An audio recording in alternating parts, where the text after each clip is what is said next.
if putting women on a pedestal, which again is a uniquely Western European invention, if that really oppressed women, then women in America and in Europe ought to be most oppressed of women anywhere in the world.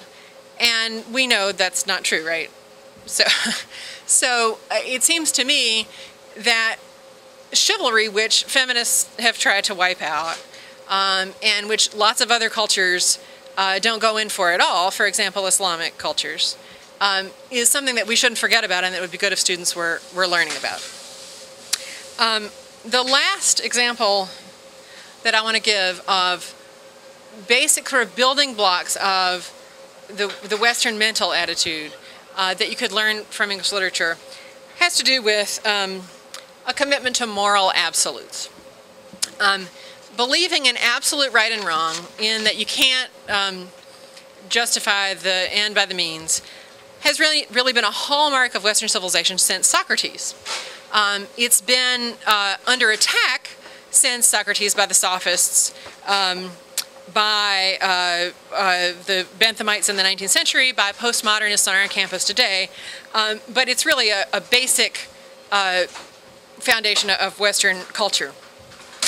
The 19th century novel, and especially the novels of Dickens, give a sort of an antidote to revolutionary expediency, the kind of French Revolution end justifies the means attitude, and really to any kind of relativism about morality. A moral philosopher, at least if he's an old-fashioned one, will tell you that it's never right to do evil that good may come of it. A historian can tell you about the history of revolutions and show you that they seem to result in, atrocity on atrocity. Good intentions without moral absolutes are a recipe for terror. But that's just sort of intellectual and not really a motivating factor in the way that literature can be. If you've read the great 19th century novelists, you have internalized the traditional Western respect for absolute values. You feel the force of those principles. You're not just convinced of the abstract position that the ends don't justify the means.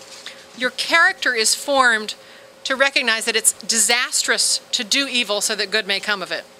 In Great Expectations, in Bleak House, in A Tale of Two Cities, Dickens shows you again and again that good and bad actions have their own internal logic, which no matter how good your intentions aren't going to override the internal logic of the acts themselves.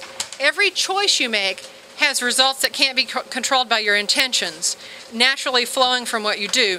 Dickens makes us feel in our bones that it's pointless and self-defeating to do evil so that good may come of it. Whatever the end was that the character attempted to achieve by doing something that was revengeful or selfish, the act itself has consequences he can't control. That's just a real small set of examples, and I hope you'll look at the Politically Incorrect Guide to see some more of wisdom from the past. One of the most interesting things really is that even on the one truth that all the different schools of postmodernism are interested in. I mean, whether it's essentially what the postmodernists are interested in is injustice perpetrated by some groups of people and other groups of people, right? I mean, that's the one issue of justice or truth or beauty or whatever that they care about. I mean, whether it's straight people oppressing gay people or white people oppressing black people or men oppressing women or, that's kind of their one subject they're interested in. Even on that subject, Mark Twain and Huckleberry Finn or Flannery O'Connor in Everything That Rises Must Converge is more interesting than the things you'll hear from say a Marxist college professor. Student activists are busy with all kinds of worthy political projects, but I guess I want to make a pitch for if you have anything to do with politics on campus, that it's a worthy cause and also one that's really very closely connected to your education, more than other political causes, to try to do something about, demanding from English professors that they teach English literature.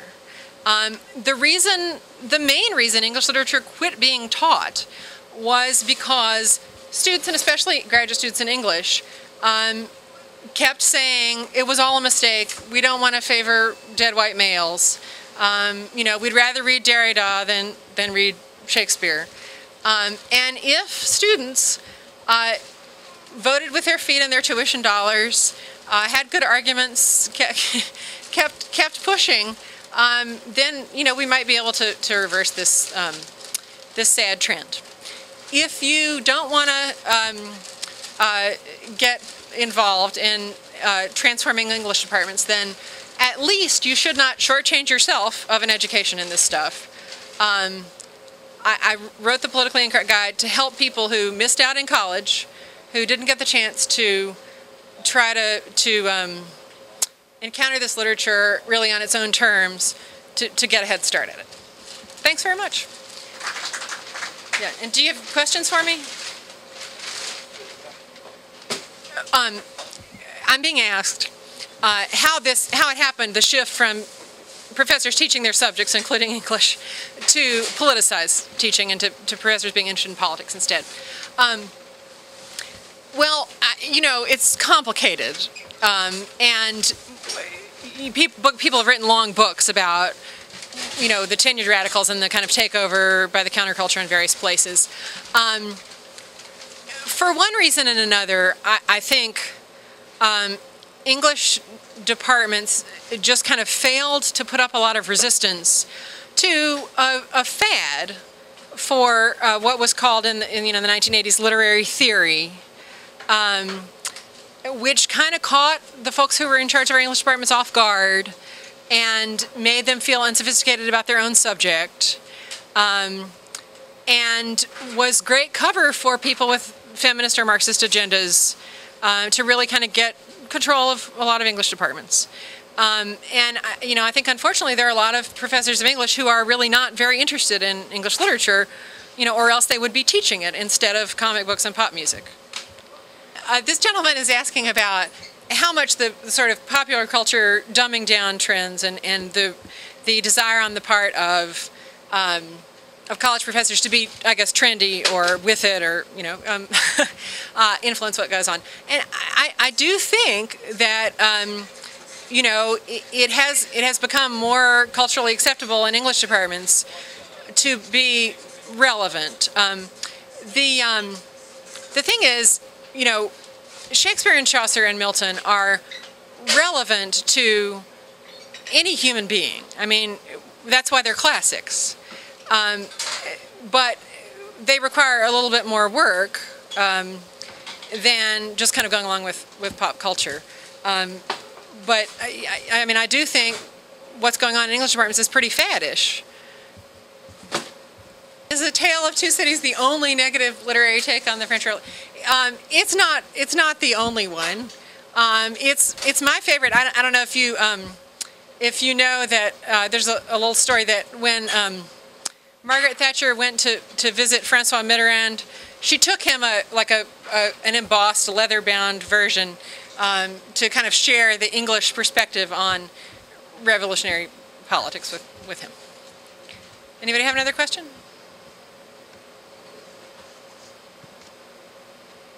Okay. Thank you very much.